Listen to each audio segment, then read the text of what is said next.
Karena banyak juga orang salah faham dengan poin ini. Mereka berpikir yang penting orangnya soleh cukup. Padahal mungkin pendidikannya kurang, pengalamannya kurang. Sehingga akhirnya pada saat mereka memberikan kita masukan, kita keliru. Nah ini juga salah ya. Kemudian kata beliau, kemudian hati-hatilah Anda sendirian. Ya. Hati-hatilah untuk tidak sendirian tanpa teman yang baik. Apalagi pada saat berbagai urusan menyusahkan Anda. Karena syaitan akan menambah kelemahan pada hamba jika dia seorang diri. Kan banyak kita dengar cerita ya, ada orang kena dia eksklusif, hanya hidupnya ditutup dengan bunuh diri, ya, dengan stres ya. Karena dia tidak punya komunitas yang baik yang membantu dia. Ada saatnya kita sangat lemah. Mungkin karena besarnya permasalahan yang kita hadapi sehingga akhirnya kita sulit untuk berpikir. Ya. Ide-ide kita jadi buyar semua. Kita butuh orang yang fresh pemikirannya, yang dia tidak kena masalah, kemudian dia coba memberikan kita masukan-masukan. Nah itu poin yang dimaksud dalam masalah ini. Kalau kita sendirian pasti syaitan akan sangat mudah membisikkan segala macam hal. Tadi saya bilang sampai pada tingkat banyak sekali orang yang bunuh diri. Ya. Alhamdulillah dalam Islam kita dipandu seperti ini. Banyak sekali orang-orang yang non-muslim, mereka karena sudah mendapatkan semuanya yang berhubungan dengan masalah dunia, seperti misalnya kekayaan, nama dan segala macam, pencitraannya sudah maksimal, hartanya sudah melimpah, kelebihan fisik, paras wajah juga sudah ada, kemudian mereka mencari sesuatu yang berbeda dengan cara membunuh diri misalnya, ya, dengan cara membuat sesuatu yang heboh ya, maka itu yang dia anggap itu sebuah kepuasan, padahal sebenarnya ini semua bisikan-bisikan syaitan. Ya. Kami pernah bertemu dengan seorang muslim. Dia menceritakan bagaimana dulu pada saat dia tenar dan kemudian sampai pada tingkat semuanya ada, harta ada, ya, kemudian nama harum ada, terkenal segala macam, sehat secara fisik. Akhirnya dia bilang sampai pada tingkat ada bisikan untuk membunuh diri pun dengan cara dramatis ya. Bagaimana dia membuat seperti sebuah drama dengan ada musiknya dengan segala macam untuk membuat matinya itu kayak berbeda dengan mati yang lain. Ya, karena ini yang belum dia rasakan. Dan ini semua sebelum dia mengenal lebih jauh tentang agama Islam walaupun dia sudah muslim. Ya, alhamdulillah dengan ikut di pengajian dia sudah dengar, akhirnya dia sudah tahu kalau itu adalah bisikan-bisikan syaitan karena pada saat itu mereka merasa eksklusif. Ya, oleh karena itu penting sekali kita walaupun sudah Allah bukakan segala pintu-pintu rezeki di muka bumi ini, Allah berikan kelebihan fisik dan paras wajah, bukan berarti kita menutup diri lalu kita eksklusif. Hanya tidak ada komunitas sama sekali. Enggak, kita berkumpul sama komunitas, tapi komunitasnya yang soleh dan boleh sesuai dengan spesialis kita. Ya. Kemudian dikatakan syaitan terhadap satu orang itu lebih dekat, ya, dan terhadap dua orang lebih jauh. Sementara ia tidak bersama tiga orang. Sesungguhnya serigala hanya makan kambing atau domba kalau sendirian. Ya, jadi di sini maksudnya beliau tidak menyebutkan satupun dalil, hanya sekedar memberikan gambaran sebenarnya komunitas yang baik itu akan membantu kita karena rame-rame. Jadi akhirnya tidak mudah syaitan untuk menyesatkan kita atau membuat kita melakukan perbuatan-perbuatan yang kriminal tadi. Ya, baik itu untuk diri kita sendiri atau orang lain dengan membunuh diri atau membunuh orang lain misalnya. Nah ini kurang lebih gambaran ditulis oleh penulis. Sekarang lebih dalam teman-teman sekalian kita akan membahas tentang masalah ini. Seperti biasa kita akan berikan syarahnya. Syarahnya ya kita akan mulai dengan perkataan yang menarik ya, dari Nabi alaihi salatu wassalam, dan ini hadis yang masyhur ya. Hadis ini diriwayatkan oleh Imam Bukhari dan Muslim. Yang sudah pernah kita bacakan hadis ini mungkin di bedah buku yang sebelumnya ya, tetapi akan ada tambahan atau berbeda dari sisi penjelasan mungkin atau tambahan dari penjelasannya. Yaitu sabda Nabi SAW dari hadis yang masyhur, "Mathalul jalisis salih was-su'i kahamilil miski wa nafikhil kir."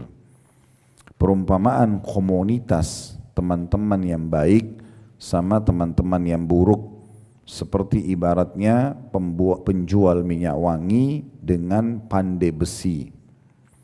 Fahamilul miski imma ayyuhdiyaka, kalau penjual minyak wangi bisa saja dia memberikan kepadamu ya, minyak wangi tersebut ya. Maksudnya dia membuat kita mendapatkan parfum atau dia membuat kita tes ya sehingga kita mencium bau wanginya. Wa imma an tabta'a minhu, atau kamu akan membeli parfum itu karena kamu suka baunya, maka otomatis akan membuat kita nyaman. Wa imma an tajidu minhu rihan thayyiba, atau minimal kamu akan mendapatkan bau wanginya. Kayak kita kalau lewat saja di depan toko parfum, minimal kita karena sering disemprotin parfum di situ, kita jadi wangi, ya, mencium bau wangi, itu minimal sekali. Jadi orang berteman dengan komunitas yang soleh, disebutkan dalam hadis ini ada 3 manfaat yang didapatkan kalau diperumpamakan dengan penjual minyak wangi. Bisa dapat hadiah, ya.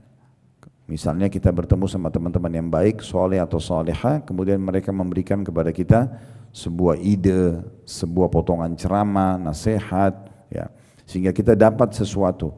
Atau kita beli dari mereka, ada buku yang ditawarkan, kita membeli, ya. Atau kita minimal mendapatkan bau yang wangi, maksudnya dari akhlak dia, tutur katanya yang santun, pakaiannya yang juga rapi, ya, tertutup aurat, maka ini akan membuat kita seperti mendapat informasi, ya, dari orang tersebut. Wa nafikhul kir imma an yuhrika thiyabak, sementara sebaliknya kalau komunitas yang buruk itu ibaratnya seperti pandai besi. Kalau kamu lewat di situ bisa saja membakar bajumu, kata Nabi, karena percikan-percikan apinya banyak, ya. Wa imma an tajida rihan khabithah, atau kamu akan mendapatkan minimal bau yang tidak sedap.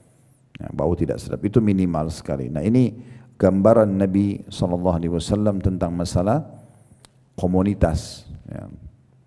Imam Muslim rahimahullah dalam Sahih Muslim beliau mencantumkan satu bab yang menarik. Babnya itu adalah bab anjuran untuk berteman dengan orang-orang saleh dan menjauhi orang-orang yang buruk. Lalu Imam Nawawi rahimahullah menanggapi, karena beliau masuk dan menanggapi, membuat satu syarah Sahih Muslim, ya, itu beliau mengatakan hadis ini setelah mengangkat hadis tentang komunitas baik dan buruk tadi, terdapat permisalan yang baik dengan seorang penjual minyak wangi dan teman yang jelek dengan pandai besi. Hadis ini juga menunjukkan keutamaan bergaul dengan orang-orang baik dan memiliki akhlak yang mulia, memiliki sifat wara. Wara itu menjaga hubungan baik sama Allah. Apa yang Allah halalkan, dia sibuk dengan itu. Apa yang Allah haramkan, dia sangat jauh darinya. Juga penuh dengan ilmu, setiap bicara pasti ilmu, ya. Dan juga memiliki tata krama atau adab. Sekaligus juga terdapat larangan bergaul dengan orang-orang buruk, ahli maksiat, para pelaku syirik, para orang-orang yang melanggar sunnah-sunnah Nabi SAW, dan memiliki sifat-sifat akhlak buruk yang lainnya. Hadis ini juga menunjukkan larangan, kata Ibnu Hajar Al-Asqalani rahimahullah, bahwasanya adanya larangan orang-orang berteman dengan orang-orang yang bisa merusak agama seseorang dan dunianya, dan mendorong setiap orang muslim untuk mencari teman-teman yang bisa mendatangkan maslahat agamanya dan dunianya. Nah, di sini poin penting kita ketahui, ya, garis bawahi. Jadi kita bukan hanya mencari orang yang soleh saja, tapi mencari komunitas soleh yang bisa sejalan juga dengan maslahat dunia kita. Gak apa-apa. Misalnya tadi saya sudah bilang komunitas kita adalah medis, misalnya kita dokter. Kalau kita cari komunitas teman-teman dokter yang soleh kalau laki-laki dan soleh kalau perempuan, masing-masing dengan komunitasnya, maka nanti lebih sejalan. Walaupun kita mengenal semua orang, kita seorang pengusaha, kita berteman dengan komunitas yang soleh dan para pengusaha. Seorang guru misalnya, atau ibu rumah tangga dengan ibu rumah tangga juga misalnya, walaupun mengenal semua yang lainnya, sehingga pembicaraannya memang pasti akan berkisar di situ, kan. Sekarang kalau dokter sama dokter ketemu pasti berbicara tentang pasiennya, tentang penyakitnya, tentang obat, tentang alat terbaru yang ditemukan dan segala macam. Bertemu dengan para pengusaha pasti mereka akan mulai berbicara dengan komunitas mereka. oh, kemarin ada penawaran untuk bisnis ini, untuk buka perusahaan ini, untuk ekspor itu tidak mungkin bisa dibahas oleh orang yang medis misalnya. Kecuali dia juga pengusaha, ini jarang sekali tapi.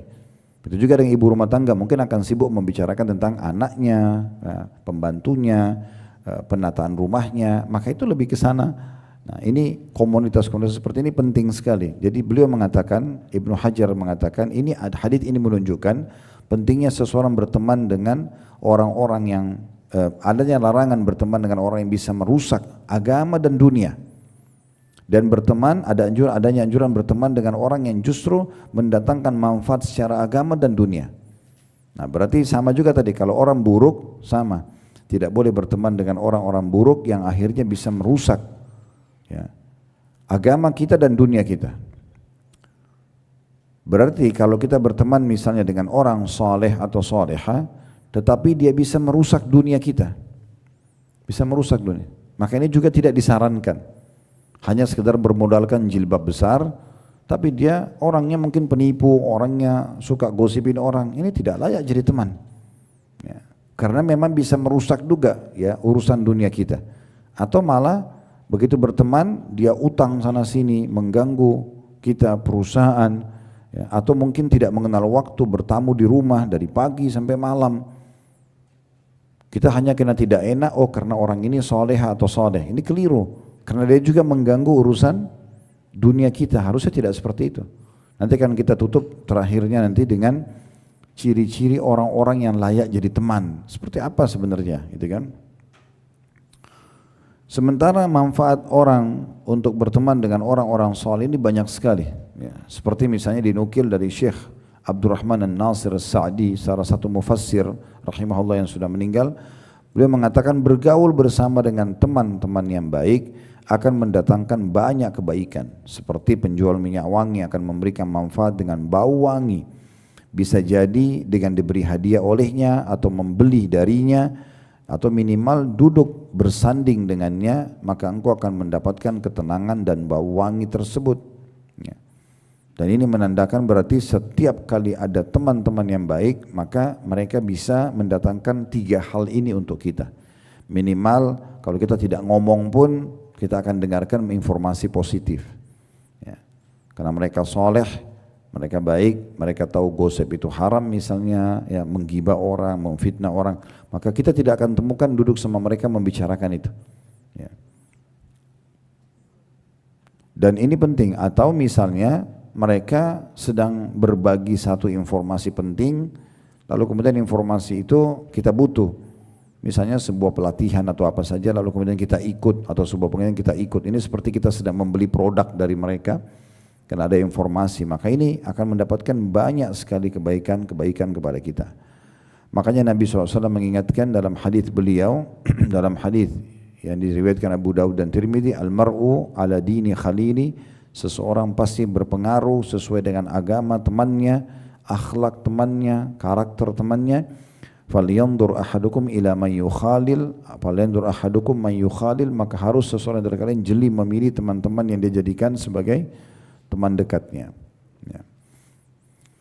Kita dalam Islam ada namanya ukhuwah umum, ada ukhuwah khusus ya, persaudaraan umum dan persaudaraan khusus. Semua muslim kita kenal, semua muslim, assalamualaikum, waalaikumsalam ya, komunitas kita ketemu, tapi ini umum.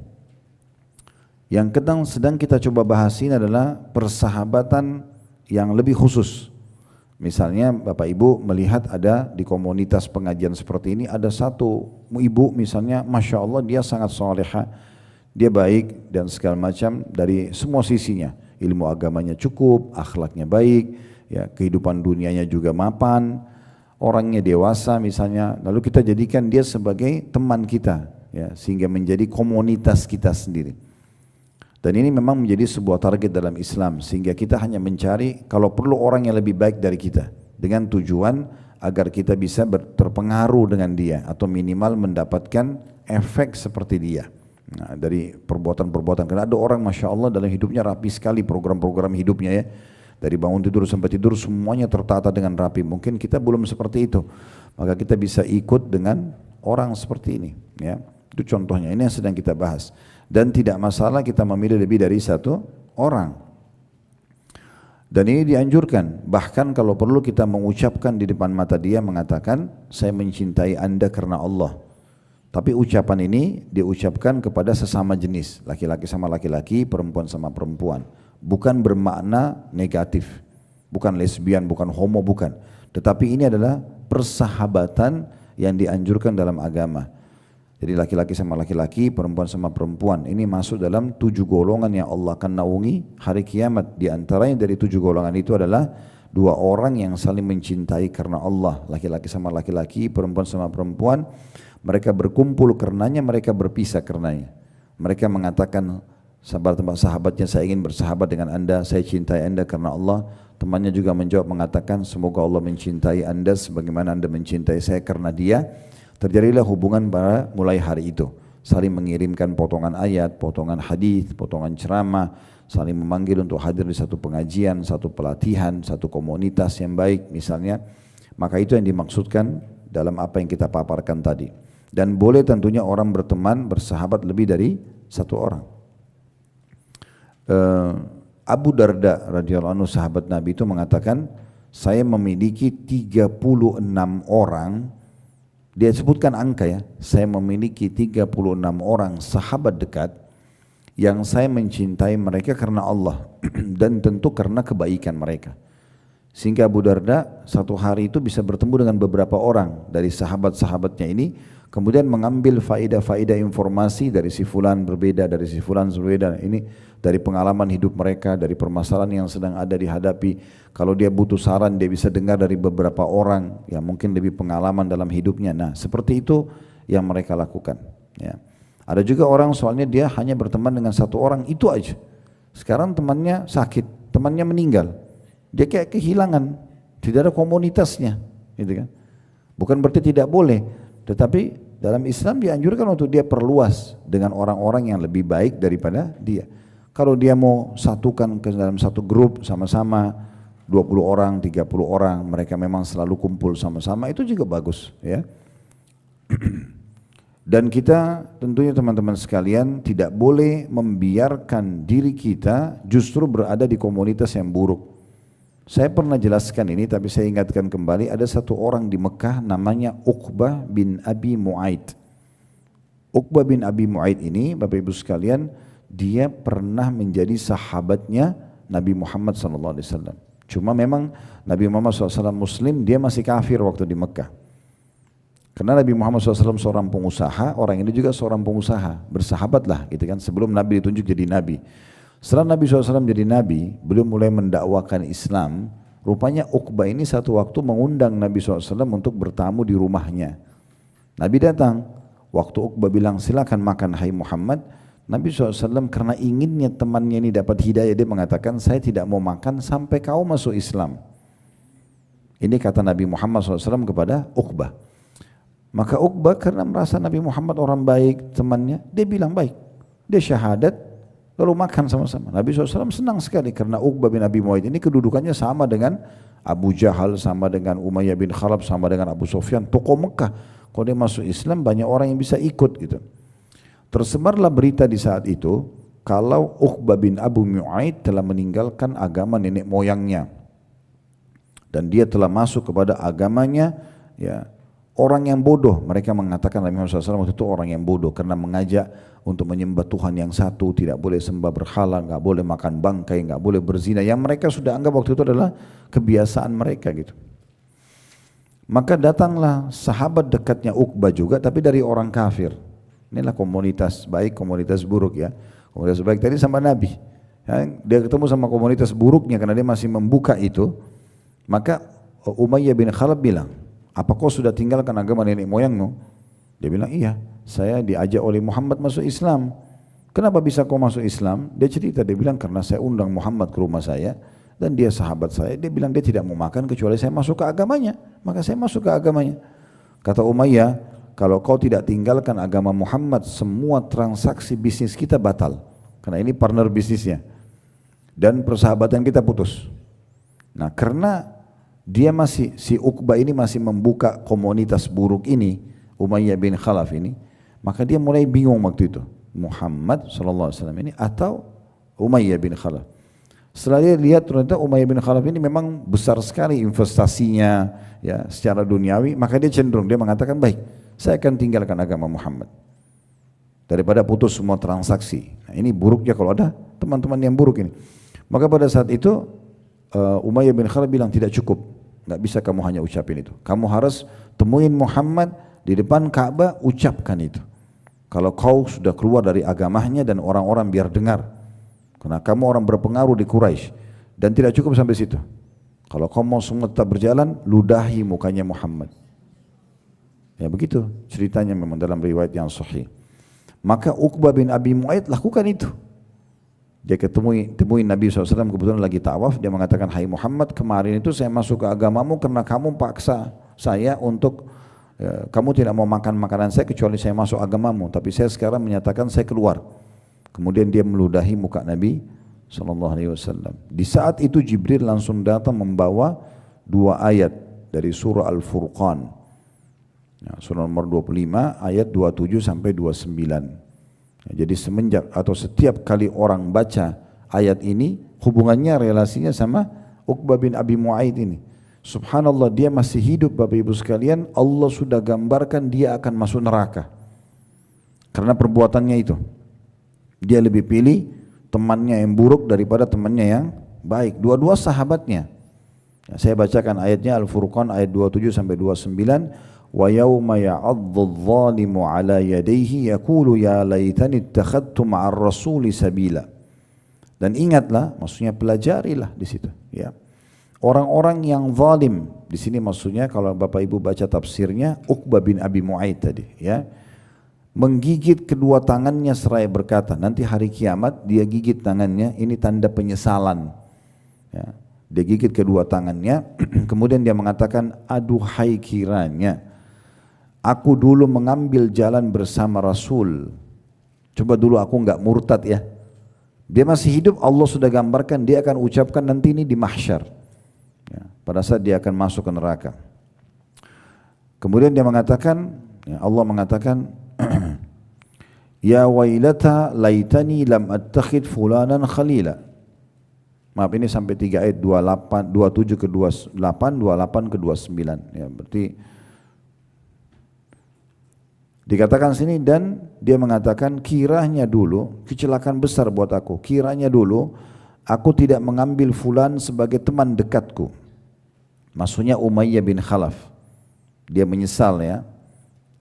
Laqad adallani 'ani dzikri ba'da idh ja'ani, dan dia telah menyesatkan aku setelah kebenaran atau informasi sampai kepada aku.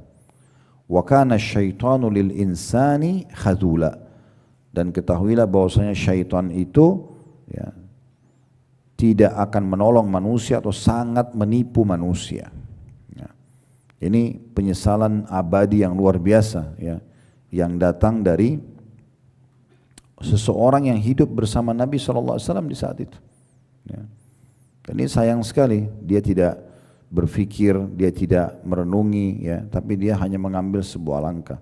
Ini juga banyak terjadi ya dalam kehidupan kita sehari. Mungkin ada teman kita dulu sahabat dekat dan dia sudah ikut pengajian, tapi karena dia masih membuka pintu berteman dengan orang buruk, akhirnya sesekali di sini, sesekali di sana.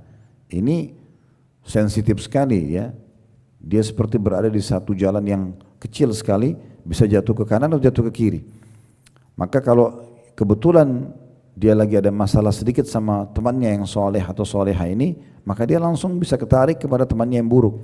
Bisa saja 10 tahun dia tidak pernah mabuk, mungkin satu kali langsung dia mabuk, langsung dia narkotika, mungkin dia su'ul khatimah, bahkan meninggal dalam keadaan berbuat dosa, kan gitu. Hanya karena temannya di akhir hidupnya.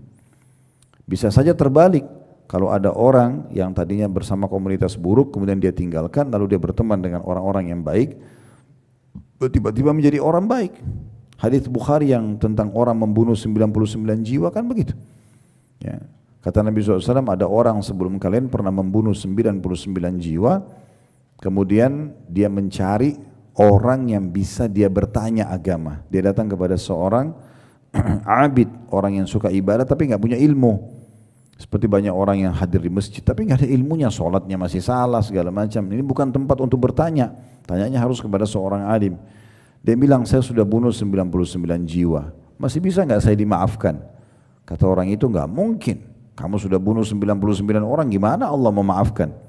Karena dia sudah putus asa, dia ambil pedangnya, dibunuh orang itu. Kata Nabi SAW, dia genapin 100. Ya begitu hadis Bukharinya, dia genapin 100. Kemudian dia keliling lagi sampai dia ketemu sama seorang yang alim, orang yang berilmu. Lalu dia bilang, saya sudah bunuh 100 orang, kira-kira saya masih bisa dimaafin gak? Kata orang itu, tentu saja, rahmat Allah luas. Kalau kau benar-benar ingin bertaubat selama masih hidup, nggak ada penghalangnya. Lalu orang itu gembira sekali, dia sudah berazam, dia ingin taubat, udah dia nggak mau lagi membunuh. Semenjak hari itu dia menjadi orang baik. Lalu dia minta, saranmu kira-kira apa? Kata orang alim itu, saran saya kamu tinggalkan negerimu, jangan kembali ke negerimu lagi. Komunitasmu yang lama ini jangan datang lagi. Silakan kamu pergi ke negeri ini, ditunjukin satu negeri, kata Nabi SAW, yang negeri itu orang-orang soleh semua, banyak komunitas orang-orang baik. Maka orang ini langsung mengambil bekalnya jalan. Di tengah jalan subhanallah ajalnya datang. Meninggal orang ini.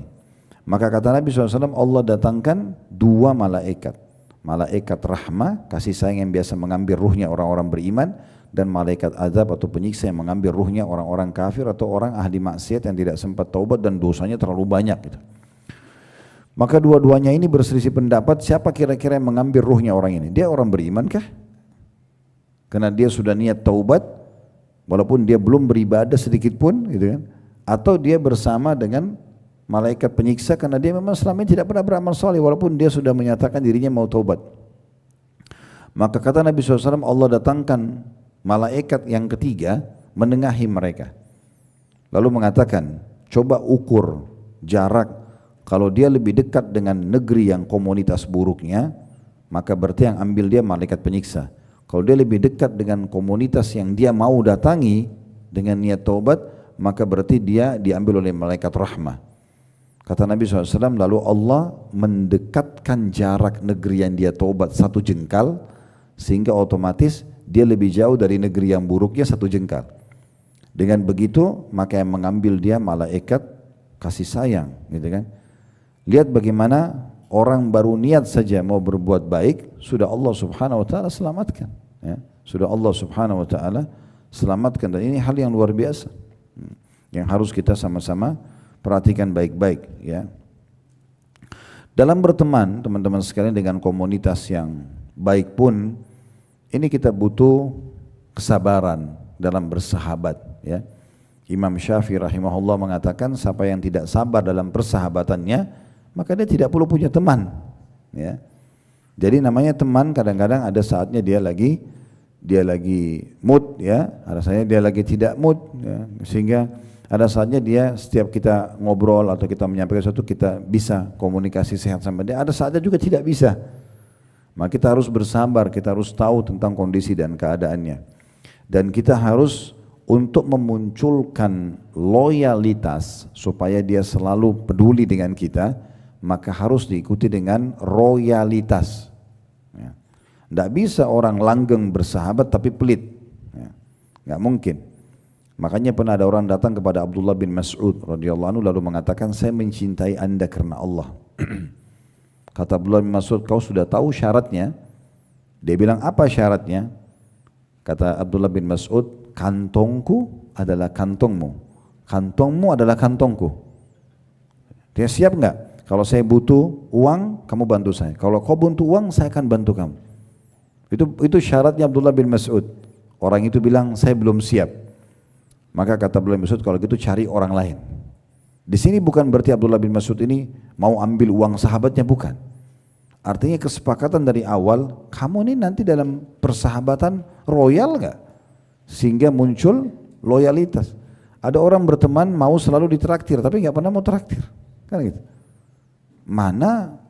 Bagaimana caranya dia berharap loyalitas temannya, dia sendiri tidak pernah berbagi. Ada orang selalu ingin diberikan hadiah oleh teman, tapi dia sendiri tidak pernah memberikan hadiah, kan gitu. Itu terjadi bukan hanya sekedar teman, pasangan suami istri aja begitu, ya. Kadang-kadang cuma berharap selalu pasangannya memberikan hadiah, dia sendiri tidak pernah memberikan hadiah misalnya. Padahal kata Nabi SAW, tahadu, tahabu, saling memberikan hadiah maka kalian akan saling mencintai, gitu kan. Sekarang ibu-ibu di sini yang sudah lama berumah tangga 10 tahun, berapa kali ibu kasih hadiah suaminya? Dan sebaliknya, berapa kali suami kasih ibu? Berimbang enggak? Nah, terus setelah itu ibu berharap cintanya hanya buat ibu saja, ya, loyalitas. Sekarang gimana? Susah. Ya, berapa kali ibu masak khusus buat dia, berapa kali ibu belikan makanan jadi, kan gitu. Contohnya, karena akan beda kalau kita walaupun cuma sesekali, 2 kali, tapi ada kepedulian khusus yang dilakukan gitu kan. Berapa kali ibu sendiri yang sendokin makanan, berapa kali juga justru pembantu yang harus siapin. Misalnya, kadang-kadang bahkan ibu lagi sibuk di luar, dia dilayani oleh pembantunya, lalu ibu berharap dia sangat dekat dengan ibu. Ini semua hal-hal yang penting. Ini juga sama terjadi pada anak-anak kita. Berapa kali ibu sendiri yang suapin anaknya, berapa kali disuapin oleh baby sisternya misalnya, kan gitu.